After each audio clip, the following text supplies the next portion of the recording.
एक लीला भई गोवर्धन में, एक गोपी, ये कलयुग की बात है और ज्यादा नहीं, 450 वर्ष पुरानी घटना। श्रीनाथ जी जब विराजते थे 500 वर्ष के आसपास, तो सखी कथा सुन करके गई और कथा में व्यास जी बता रहे, बोले लाला घर घर जावे माखन चुरा के आवे, और बोले गोपी नयो नयो नूतन नूतन माखन निकारे ताकि लाला को लोभ आवे चुरावे को।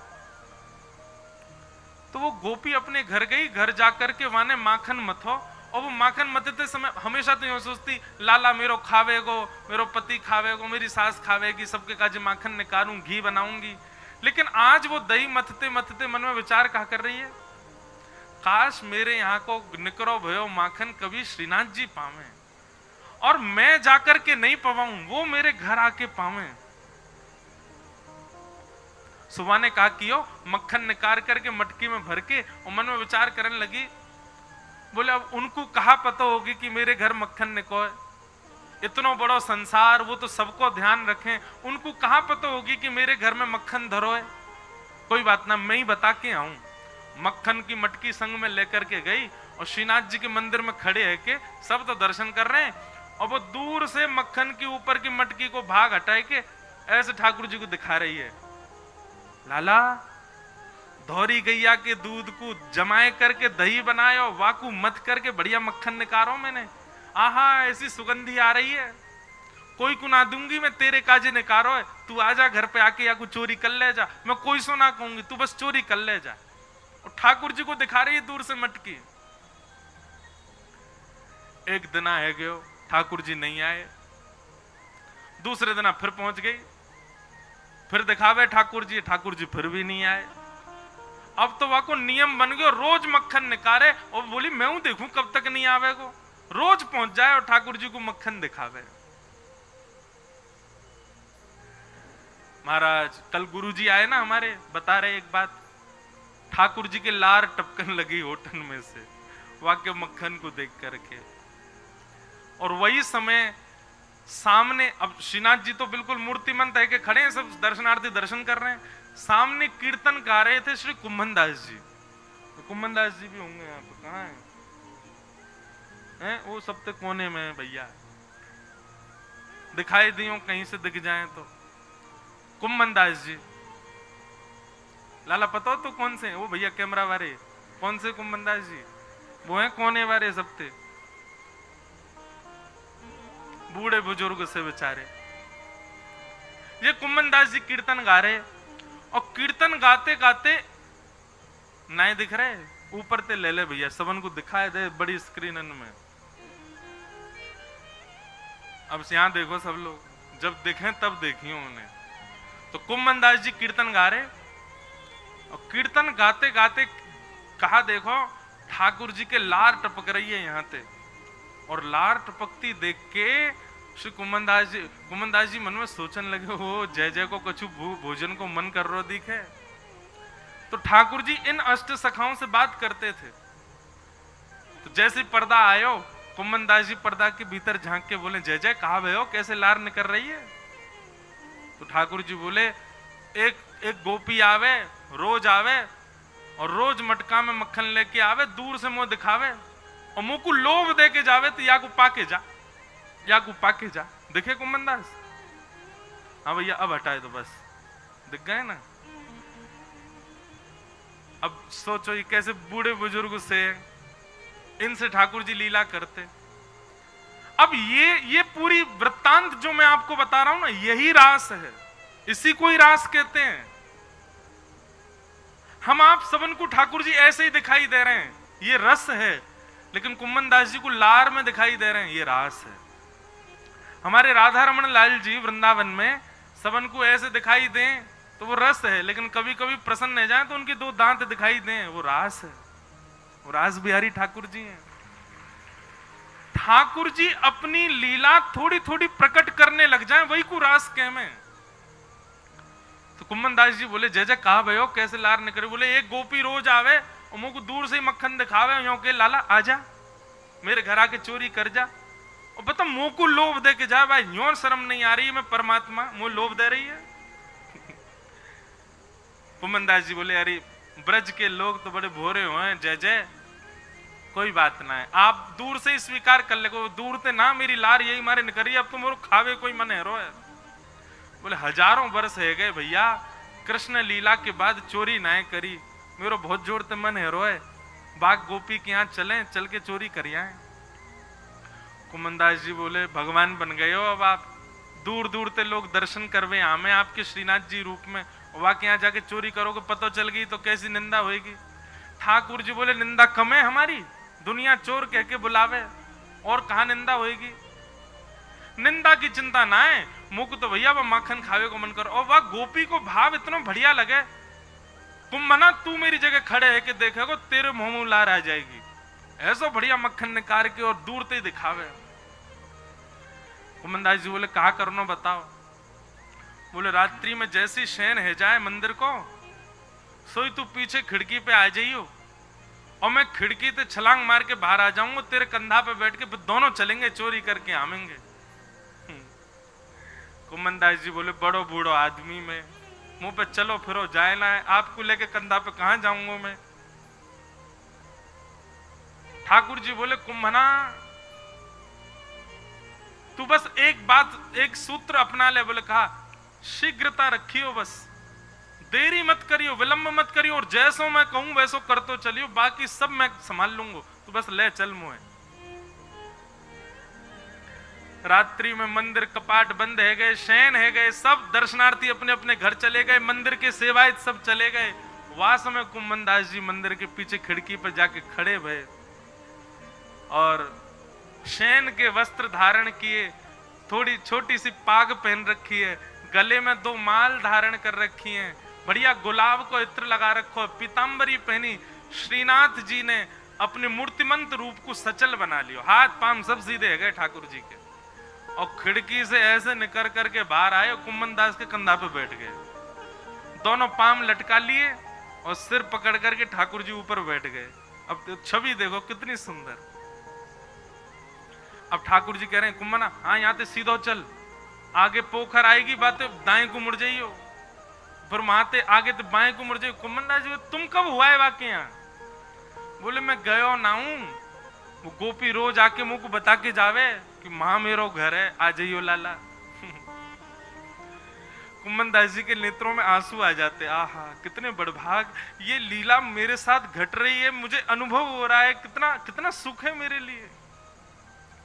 और ठाकुर जी कुंभनदास जी के संग गए और वह गोपी के घर में ऊपर से छत पे ते प्रवेश कर गए, सब सो रहे हैं गहरी निद्रा में, और ठाकुर जी कह रहे हैं अचक अचक के चल, आवाज मत करियो नहीं तो आ जाएगी गोपी। ओ देख कुंभना वो टंग रही मटकी, ले चल बा के पास। कुंभनदास जी पाम पकड़ रखे, नेक नेक से पाम है ठाकुर जी के, पाम पकड़ करके ले गए। सोई ठाकुर जी ने अधर सिर पकड़ करके यहाँ तो दोनों पाम रख लिए और सिर को नेक छोड़ के अपनो नेक बैलेंस संभालो गिर नहीं जाऊं, और तुरंत वो मटकी पकड़ ली, छीका पे लटक रही ऊपर। अब तो ठाकुर जी निकार निकार करके प्रेम से पामे। कुंभनदास जी बोले अकेले कृपाओगे नेक दे दो नीचे प्रसाद। सो ठाकुर जी मक्खन लेके अपनी जीभ से चाटे और अपनो झूठो मक्खन ही ऐसे नीचे हाथ करके गए, ले कुंभना। अब कुंभनदास जी के कभी आंख पे लग जाए, कभी नाक पे लग जाए, कभी मुंह पे लग जाए, पर कुंभनदास जी के तो रोम रोम नृत्य कर रहा है, नेत्रन से अविरल अश्रुधार गिर रही है। आहा ये लीला ठाकुर जी की कैसी मधुर। कुंभनदास जी बोले नेक देखूं तो सही है चोरी की लीला है कैसे रही है। तो कुंभनदास जी ऐसे पाम पकड़ के जैसे ही ऊपर देखने लगे, सो महाराज ठाकुर जी तो मक्खन निकार निकार करके पा रहे हैं, और ठाकुर जी की धोती है का वो ढीली है कि नीचे को खिसक रही है। कुंभनदास जी बोले जय जय जय जय संभालो, हो है जाएगी नहीं तो हो। जैसे ही कुंभनदास जी ने कही सोई ठाकुर जी ने 4 भुजा प्रकट कर ली, 2 भुजा से तो धोती पकड़ के खड़े और 2 भुजा से मक्खन चुरा रहे हैं। बोले चतुर्भुज भगवान की। कुंभनदास जी बोले चतुर्भुज बहुत देखे लेकिन ऐसा नहीं देखो, 2 भुजान ते धोती पकड़ के खड़ो है और 2 भुजान से मटकी से मक्खन चुरा रहे है। और वह छवि को देख करके कुंभनदास जी तो अपनो सब बेसुध है गए। ठाकुर जी के पाम वाम सब छोड़ छाड़ दिए। अब तो वो तो बिल्कुल महाराज ढीले से पड़ गए, बेहोशी सी आ रही है उनको देख करके कि ये लीला मेरे संग क्यों हो रही है। ठाकुर जो ए कुम्भना तू हिलकाई करो, ए कुम्भना ऐसे मत कर, मटकी गिर जाएगी। अब कुम्भन दास जी तो मूर्छा में आ गए, ठाकुर जी के हाथ से मटकी गिर गई और जैसे ही फूटी घर के सबरे लोग चोर चोर चोर आ गए हो, चोर आ गए हो, चोर आ गए हो। कुम्भन दास जी तो नीचे गिर गए, ठाकुर जी ने छींका पकड़ रखो, लटक गए ऊपर। लटके लटके ठाकुर जी ने देखी भाई आज पकड़े जाएंगे, तो जोर की एक छलांग मारी और ऊपर से भाज के महाराज ठाकुर जी तो भाज गए, कुम्भन दास वहीं रह गो। इतने में ही गोपी आई। गोपी ने आके कही कौन चोर है, या में डंडा दो। 2-4 डंडा मार दिए महाराज, लेकिन कुम्भन दास जी को कहां पीड़ा होनी। जब लालटेन जला करके देखी तो गोपी बोली ये तो कुम्भन दास बाबा है, मंदिर में कीर्तन गावे। अरे बाबा मैं तो मक्खन को ले जाती कि लाला भोग लगावे आएगो, और तू आगो यहाँ चोरी करवे, शर्म ना आई तो को है, बुढ़ापे में चोरी करे। कुम्भन दास जी के तो नेत्रों से आंसू बह रहे हैं। नेत्र खोल करके जब कहा कौन सी गोपी है तुम में ते जो मक्खन लेके जावे, तो गोपी बोली मैं हूं, मैं लेके जाऊं। मैं ही कहती लाला ते लाला काउ दिन आ जा, लाला तो आयो नहीं, जो बूढ़ा पड्डा आगो मेरे घर। कुम्भन दास जी के चरणन में गिर गए और चरणन को हृदय से लगा करके तब कुम्भन दास जी ने जो पद गायो, तू है सखी बड़ भाग बड़ी, नंदलाल तेरे घर आवत है।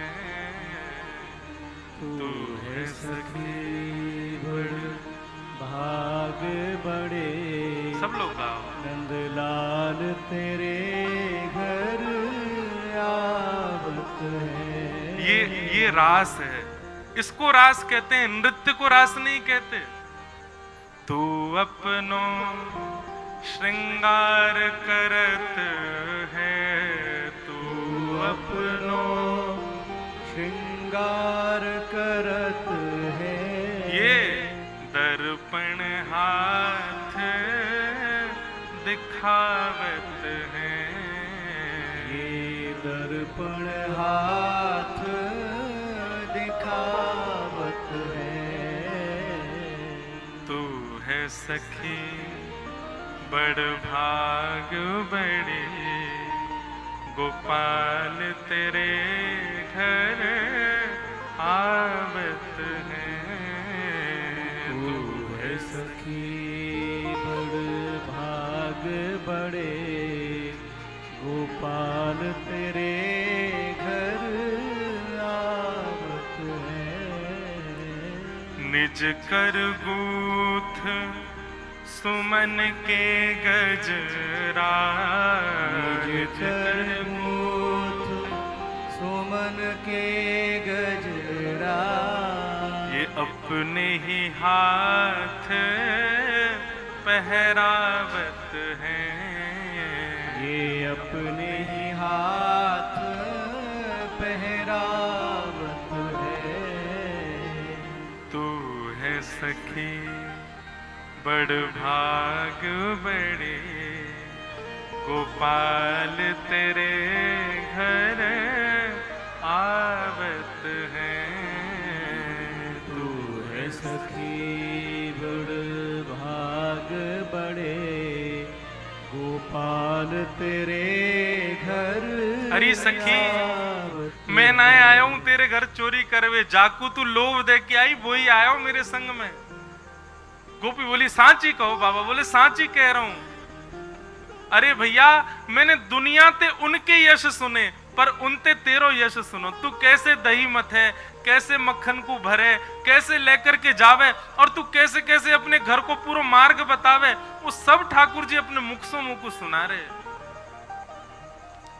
हर कोई उनको यश गावत, हर कोई उनको यश गावत, सब कोई उनको यश गावत, सब कोई उनको यश गावत पर वे तेरो यश गावत हैं, वे तेरो यश गावत है री। तू है सखी बड़ भाग बड़े, नंदलाल तेरे घर आवत हैं। तू है सखी बड़ भाग बड़े, नंदलाल तेरे घर आवत है। कुंभन दास लाल गिरधर के, कुंभन दास लाल गिरधर के, कुंभन दास लाल गिरधर के, कुंभन दास लाल गिरधर के। ये तो तेरे ही हाथ बिकावत हैं, ये तो तेरे ही हाथ अरे बिकावत है। बड़े बड़े ज्ञानी, बड़े बड़े तपी, बड़े बड़े योगी सन्यासी आके चले गए। जे कोई सो ऐसे ना मिलवे जामे, ये कोई सो ऐसे ना मिले, ये कोई की बात ना सुने, ये कोई की तपस्या स्वीकार ना करें। अरे हजार हजार वर्ष की तपस्या है वे, पर भी एक क्षण के दर्शन हो में। लेकिन तू भूरी भारी सखी, तू पढ़ी लिखी ना है, तू कछु आवे ना है, लेकिन तेरे भोरेपन पर रीच के जगत नियंता जगदाधार तेरे घर माखन खावे आयो। कुंभन दास लाल गिरधर के, कुंभन दास लाल गिरधर के। ये तो तेरे ही हाथ बिकावत है, ये तो तेरे ही हाथ बिकावत है री। तू है सखी बड़ भाग बड़े, गोपाल तेरे घर आवत हैं। तू है सखी बड़ भाग बड़े, गोपाल तेरे घर आवत है। बोलो श्री राधा रमण लाल की। तो ये है रास। आपकी भावना से प्रसन्न है करके, आपके भक्ति से प्रसन्न है करके ठाकुर जी आपको वो अधिकार प्रदान कर दें कि उनकी अंतरंग लीला को आपको दर्शन है जाए, तब समझो ये रास है। तो रस से प्रारंभ है हमारी भक्ति। अभी हम रस में स्थित हैं। अभी हम जैसो खवा में ठाकुर जी खा लें, जैसो पहना में पहन लें, जहां ले जाएं वहां चले जाएं, पर यही परिवर्तित है जाए कि ठाकुर जी स्वयं आकर के मुंह तो जे बना के खवा, मैं तो वो खाऊंगा, मैं तो जे पहनूंगा, मैं तो वहां जाऊंगा, मैं तो यूं करूंगा। इसी को रास कहते हैं। भक्ति की चरमोत्कृष्ट स्थिति को रास कहा जाता है। नृत्य रास नहीं है। तो फिर आप कहोगे फिर नृत्य क्यों होता है सब जगह? यहां पर भी भगवान नाच रहे हैं। भाई जब आप आनंद की सीमा पार कर लोगे ना, तो फिर पैर थिरकने ही लगेंगे, हाथ नृत्य करेंगे। कीर्तन प्रारंभ हो और तब आप सोचो अरे सब नाच रहे, मैं वो नाच लूं, वो नृत्य नहीं। कीर्तन प्रारंभ हुआ और आप चाह रहे हो कि मैं ना उठूं और फिर भी नहीं रोक पाओ और नाचने लग जाओ, वही प्रेम की और आनंद की चरमोत्कृष्ट स्थिति होती है। घर पे ठाकुर जी आ जाएं, घर पे स्वयं चल करके श्याम सुंदर आ जाएं, तो आनंद में भर के नृत्य ना करोगे? तो ऐसे ही ब्रज गोपियों को ठाकुर जी ने वह सुख प्रदान कर दिया, वह अंतरंग भाव प्रदान कर दिया कि गोपियां आनंद में भर करके झूमने लगी। इसलिए वो रास नृत्य के भाव से दिखने लगा, लेकिन वास्तविक रूप से नृत्य नहीं है रास। तो रास की भूमिका प्रारंभ ऐसे हुए। भगवान पिता रात्रि शरदोत्फुल्ल मल्लिका, विक्षरन्तुम मनश्चक्रे योग मायामुपाश्रित। भगवान ने गोपियों को पहले ही आश्वासन दे दिया था कि शरद पूर्णिमा की रात्रि पर हम आपके साथ रास विहार करेंगे। क्यों?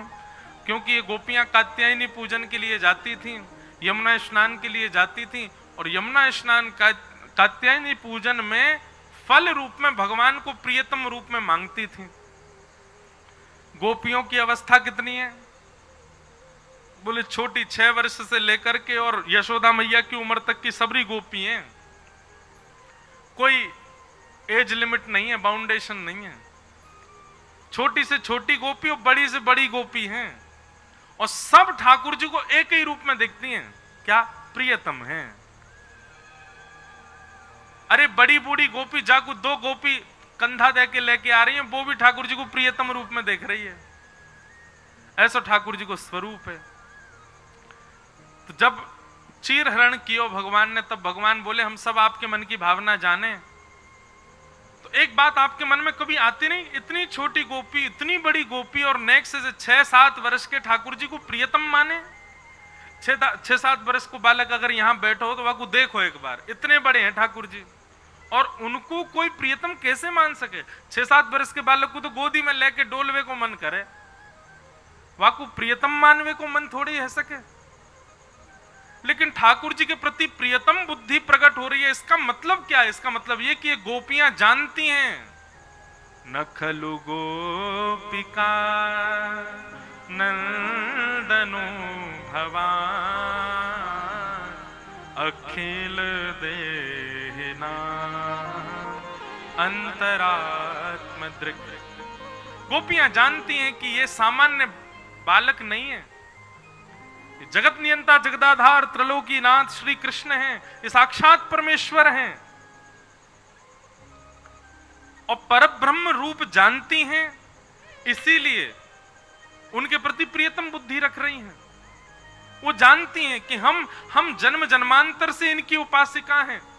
हम कभी संत बनकर के, कभी तपस्वी बनकर के इनको प्राप्त करने के लिए अपने घर बार छोड़ छोड़ करके हिमालय पर जाकर के बैठे हैं, और उसी का परिणाम कि इस बार हम गोपी बनकर के आई और ये वही परमात्मा कृष्ण बनकर के आए। वे सब जानती हैं, वो अवोध नहीं है। तभी ठाकुर जी के प्रति उनका वह प्रेम अटूट हो रहा है।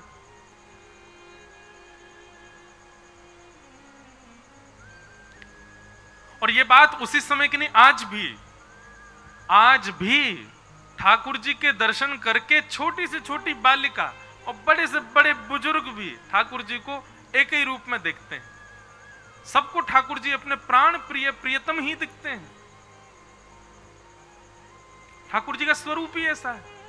जैसी शरद पूर्णिमा का चंद्रमा उदयमान हुआ, प्रकट हुआ, शरद के चंद्र को देख करके सब गोपियों का मन रूपी मयूर नृत्य करने लगा। ये तो वही तिथि है जिस तिथि का हमको आश्वासन दिया था मिलेंगे। सब गोपियां अलग अलग कार्यों में लगी थी। कोई गौ दोहन कर रही है, कोई श्रृंगार कर रही है, कोई सीरा बना रही है, कोई बालक को सुला रही है, कोई अपने पति के संग बैठी है, कोई सास से बात कर रही है। जिस स्थिति में शरद पूर्णिमा के चंद्रमा को देखा, गोपियों का मन तो अब तन वहां बैठा, मन सबको यूं कर रहा हो कि ये तो वही तिथि है जिस समय कृष्ण ने हमको बुलाया। लेकिन फिर भी गोपियां प्रतीक्षा कर, अब ठाकुर जी ने बुलाया तो भागना चाहिए सीधे, पूर्णिमा आ गई, शरद पूर्णिमा चलो, पर नहीं। गोपियां हमारी आपकी तरह हैं। भैया कथा है रही है, सबको आनो 4 से 10 सितंबर तक। अब 4 से 10 सितंबर की तिथि आ गई, फिर भी नहीं जा रहे। क्यों? कार्ड आयो, फोन तो आयो ना है अभी तक। एक बार कोई क्लब को मेंबर फोन करके कहे कि भैया आओ तो हम जाएंगे। ऐसी गोपियां मन में सोच रही हैं कि तिथि तो वही है, शरद पूर्णिमा, लेकिन एक बार और बस संकेत कर दें ठाकुर जी कि हाँ वो हमसे मिलना चाहते हैं तो हम जाएं। ठाकुर जी कदम्ब के वृक्ष के नीचे बैठे हैं, रास बिहार के लिए पहुंच गए यमुना के तट पर। तभी ठाकुर जी ने देखी एक गोपी नहीं आई अभी तक। भगवान समझ गए कि सब संकेत जानना चाह रही हैं। तभी ठाकुर जी ने वेणु को अपने अधर पर धारण करके कोमल उंगलियों से जैसी बजाई, कृष्ण प्रेम में उन्मुक्त गोपियों को स्वर जाकर के सुनाई देने लगा।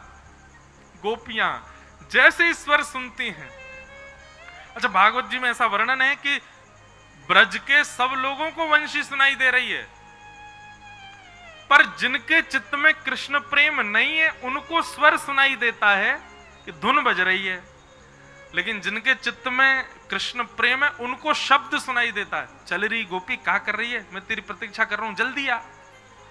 मानो कानों में जाकर के ध्वनि बोल रही है, और वह गोपी उसी समय जिस कार्य में वहीं से तुरंत भागती है ठाकुर जी से मिलने।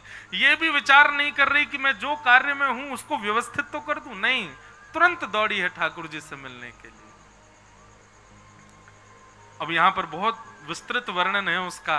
कोई गोपी दूध छोड़ के भागी, कोई गोपी एक आंख में काजल लगा के भागी, कोई गोपी एक चोटी बनाई दूसरी खुले ही बाल हैं वही में भाग गई, कोई गोपी को आधो श्रृंगार भयो, कोई गोपी ने आंख वाली चीज होठन में लगा ली, होठ वाली आंखन में लगा ली, उल्टो सीधो श्रृंगार कर लियो। कोई को भी अपनी सुध नहीं है, बेसुध होकर के गोपियां भाग रही हैं। अस्त व्यस्त वस्त्र हैं, अस्त व्यस्त स्वरूप है, अस्त व्यस्त केश हैं। अगर उन गोपियों का उस समय दर्शन किया जाए तो उनकी रूह कैसी बन के आई है। कई लोग जानबूझ के अस्त व्यस्त बन के घूमते हैं, जानबूझ के नहीं, ठाकुर जी की स्मृति में बेसुध होके अस्त व्यस्त हो जाओ, वो बात अलग है। जैसे चश्मा सिर पे लगाओ, पूरे घर में ढूंढ रहे हैं कहाँ है चश्मा, ना मिल लो मेरे चश्मा, ना मिल लो मेरे चश्मा, कहाँ चलोगो, अरे तेने देखो का जो ऊपर, अरे मैं तो भूल ही गए हो। ऐसी स्थिति में कभी बेसुध होकर के यदि श्रृंगार वस्त्र अस्त व्यस्त ठाकुर जी के लिए है जाएं, तो समझो कि प्रेम की एक स्थिति में आप आ गए हो। वृंदावन को तो हाल कछु और ही है गो है, वृंदावन में तो और बंठन के डोले सबरे, गोपी बने बने डोले। भैया एक बात हमारी बहुत ध्यान से सुनियो, ब्रजवासीन को भी और वृंदावन आवे वाले इनको भी बहुत बहुत सरल बन के रहना चाहिए, ज्यादा श्रृंगार बन करके नहीं। श्रृंगार को अधिकार तो केवल प्रिया प्रियतम को ही है, श्रृंगार को अधिकार बिहारी जी को है, राधा रमन जी को, राधा वल्लभ जी को। अब बिहारी जी ने उतना श्रृंगार ना क्यों जितना श्रृंगार करके दर्शनार्थी डोल रहे हैं। अरे भैया मेरो भाव तो ऐसा के कि वृंदावन में तो ऐसे बन के घूमो, सरल सहज, बिल्कुल कोई ज्यादा रूप और वस्त्रन में कोई ज्यादा चमक धमक हो ही नहीं। आपकी सरलता देख करके काउदना ठाकुर जी के मन में आ जाए, चल आ यहाँ पे तेरा श्रृंगार तो मैं करूंगा।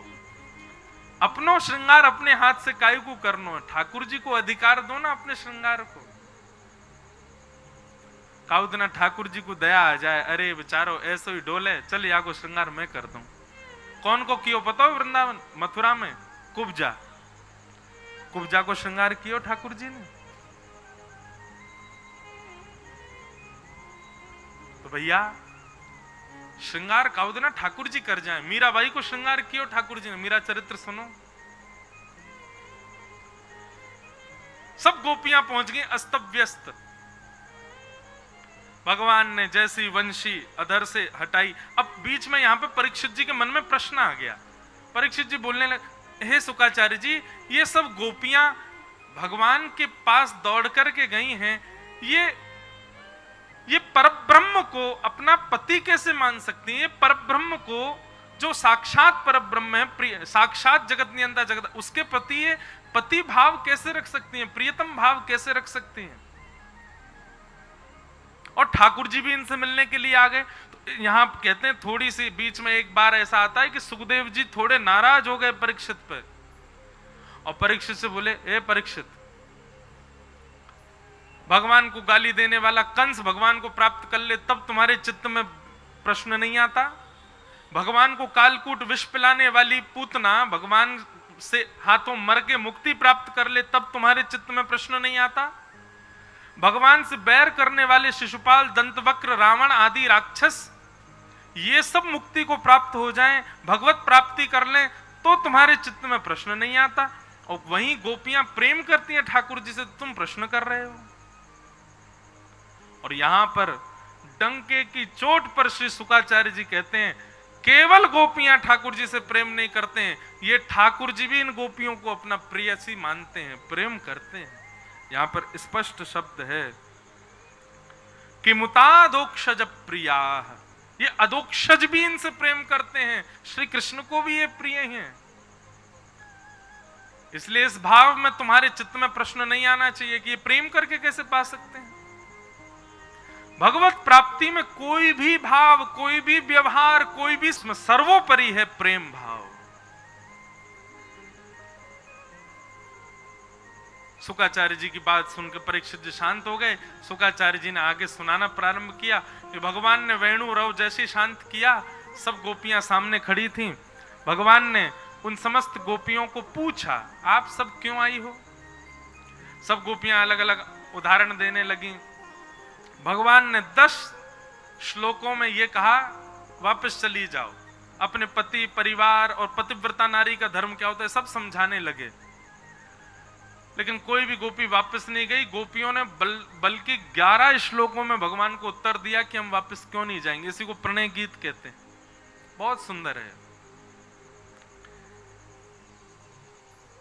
अंतिम श्लोक में गोपियां कहती हैं, चित्तम सुखेन भवता पहितम ग्रहेषु यन्ने विसस्त्यतु करावपि गृह्य कृत्ये पादौ पदं न चलतस्तव पादमूला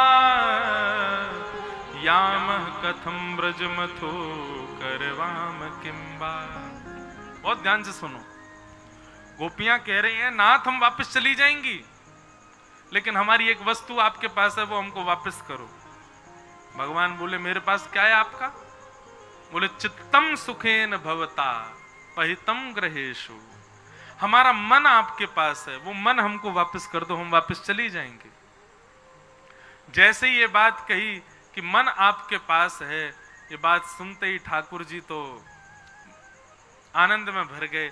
बोले कि मैं तो आपकी परीक्षा ले रहा था कि कहीं आप अपने सौंदर्य को केंद्र में लेकर के, अपने यौवन को केंद्र में लेकर के, अपने किसी प्रभाव को केंद्र में लेकर के तो नहीं आई हैं, पर आप सब ने यह कहकर के सिद्ध कर दिया कि आप तो स्वभाव से आई हैं कि मन मेरे पास है। गोपियां बोली, बिना मन के हम वापस नहीं जा सकते, हमारा मन दे दो। 24 घंटा मन आपके पास, आप में ही लगा रहता है, वो मन हमारा वापस करो। हमारे मन में कभी आपका चिंतन नहीं आना चाहिए, हमको वापस करो, तब हम जाएंगे। भगवान इस बात से रीझ गए और रीझ करके बोले, अरे चिंता नहीं करो, हम तो परीक्षा ले रहे थे, आओ अब थोड़ा रास विहार करें। सब गोपियां चारों ओर, हजारों लाखों गोपियां बैठ गईं और एक एक गोपी के पास ठाकुर जी जा जा करके उसकी सुध ले रहे हैं, उसके सुख का भाव पूछ रहे हैं, उसको सुख प्रदान कर रहे हैं। अब सब गोपियों को ठाकुर जी जब मिलने लगे, सावधानी से सुनो, तो गोपियों के चित्त में वही भाव आ गया जो नहीं आना चाहिए था, मान। मैं एक बात कथा में कहा करता हूं बंधुओं, हम ठाकुर जी की इतनी सेवा करते हैं। ये देखो गोपाल जी क्या थाट में विराजते हैं, हमारे गधरलाल जी कल पधारे, क्या आनंद में विराजते हैं। सब प्रस्तुत करते हैं ठाकुर जी को जितना अच्छे से अच्छा। वैसे तो कुछ भी नहीं है ये, लेकिन फिर भी हम अपनी तरफ से जितना हो सके प्रस्तुत करते हैं। तो ठाकुर जी को हम पे एक दया आनी चाहिए ना, बेचारो इतनी सेवा कर रहे हो, तो नेक तो या से बात करूं, नेक तो या के सामने हाथ पांव सीधे कर लूं, नेक तो सहज रह जाऊं। ठाकुर जी हमारी सेवा से सहज क्यों नहीं होते? ठाकुर जी हमारी सेवा से प्रसन्न होकर के कभी कोई लीला क्यों नहीं दिखाते हमको? मैं कैसे कैसे भक्तों को जानता हूं, 24 घंटा नेत्रों से अश्रुपात होता रहता है, ऐसे ऐसे भाव उनके चित्त में, फिर भी ठाकुर जी लीला का दर्शन नहीं कराते। क्यों? क्योंकि ठाकुर जी को हमारी चिंता है, और वो चिंता इस भाव से है कि अभी तो इसका प्रेम सुदृढ़ है, कहीं मैंने कोई लीला का अनुभव करा दिया तो कहीं इसके चित्त में मान ना हो जाए कि देखो मेरी सेवा से ठाकुर जी प्रसन्न होके लीला दर्शन करा रहे हैं। ठाकुर जी को मान प्रिय नहीं है, इसलिए हम सबकी मान की रक्षा के लिए ठाकुर जी ऐसे ही खड़े हुए हैं, हिलते डुलते भी नहीं, बेचारे हाथ भी सीधो ना करें, यूं ही खड़े रहे। हम सबकी मान की रक्षा के लिए ठाकुर जी ऐसे ही खड़े रहते हैं। और बल्कि ये वाला स्वरूप तो भैया सबसे ज्यादा श्रम करे। आप लोग भी घुटमन तो बैठ सकते हो, पर एक हाथ ऊपर उठा के फिर यूं खड़े रहो, नीचे सपोर्ट नहीं हो, कितनो कितनो कठिन है। सबसे कठिन योग आसन तो यही कर रहे हैं जो 3 व्हीलर ठाकुर जी, 3 पांव हैं इनके बस। कभी कभी चलते होंगे तो कैसे लगते होंगे, ये मक्खन हारो हाथ यूं ही रहे इनको, तो या कोनी ते नीचे टेक करके फिर चले ठाकुर जी यूं। सूरदास जी वर्णन करते हैं, शोभित कर नवनीत लिए गुटरुन चलत रेनु तन मंडित गो रोचन तिलक किए। तो ठाकुर जी क्यों ऐसे रहते हैं, क्यों सहज नहीं होते, कहीं हमको मान ना हो जाए। गोपियों के पास जा जा करके ठाकुर जी उनकी सुध लेने लगे, और गोपियों के मन में पता क्या भाव आने लगा, हम बड़ी सुंदर हैं, त्रिलोकी नाथ हमारी सुंदरता पर रीझ करके देखो कैसे गलवैयां डाल के बैठो है, कैसे हमारी ठोड़ी पे हाथ रख रहा है, कैसे हमसे बात कर रहा है, हमारे लाए गए व्यंजन को हमारे हाथ से पारो है। भगवान बोले ये तो वही हो गया जो नहीं होना था, मान आ रहा है। और जैसे ही मान आया, समस्त गोपियों के बीच से ठाकुर जी अंतर ध्यान हो गए। बंधुओं, हमारे साथ तो अधिकतर ऐसा होता है कि मंदिर में कहीं जाएं तो पुजारी जी आगे बुला लेंगे, यहाँ आओ, सोई माला दे देंगे, ठाकुर जी की बीड़ा दे देंगे, प्रसाद दे देंगे। राधारमण जी में भी ऐसे ही हो गए, सब जगह हो गए। लेकिन उस समय नेत्र बंद करके स्वयं से पूछा कीजिए कि नाथ, ये आप कर तो रहे हैं कृपा की, अपनी निज माला दे रहे हैं, प्रसादी दे रहे हैं, बीड़ा दे रहे हैं, भोग दे रहे हैं, कुलिया दे रहे हैं, पर इससे कहीं मेरे चित्त में ये भाव तो उत्पन्न नहीं हो रहा कि मैं श्रेष्ठ हूं इसलिए मुझे मिल रहा है। कहीं आपके चित्त में किंचित भी ये भाव आ गया कि आप श्रेष्ठ हो इसलिए आपको दिया गया, बस समझ जाइए जितने पास ठाकुर जी ने बुलाए उतने और पीछे चले गए ठाकुर जी। अपने आप को कहां समझ रहा हो भैया, तू कछू ना है, बस मैंने एक टेस्ट लेवे के काज तो को बुलवायो कि तो को मान होगो कि नहीं होगो। कभी आप आगे बैठ करके ठाकुर जी को सन्मुख दर्शन करो और वास्तव में पीछे दर्शन करवे वाले इनके प्रति ये भावना आ जाए, बेचारे भीड़ में लगे, हम तो आगे बैठ के दर्शन कर रहे हैं। यूं समझ जाइए ठाकुर जी ने उतनी दूर फेंक दिए आप। कभी भी अपनी निजता पर मान मत कीजिएगा कि हम ठाकुर जी के इतने समीप हैं।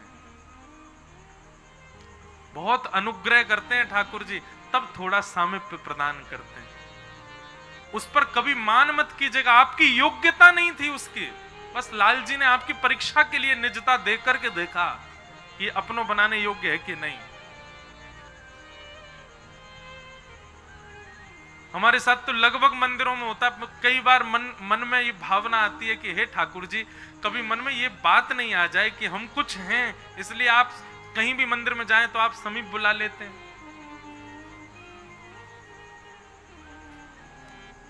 नहीं तो गोपियों की भांति ठाकुर जी अंतर ध्यान हो जाएंगे। समस्त गोपियों के बीच से ठाकुर जी अंतर ध्यान हो गए। अर्धरात्रि का समय, घर छोड़ छोड़ करके गोप चल रहे हैं, भ्रमण करते करते जड़ से, पत्थर से, तुलसी से, वृक्षों से पूछ रही हैं हमारे श्याम सुंदर कहां है। रुदन करते करते यमुना जी के तट पर जैसे ही पहुंची, तभी वहां तप्त कांचन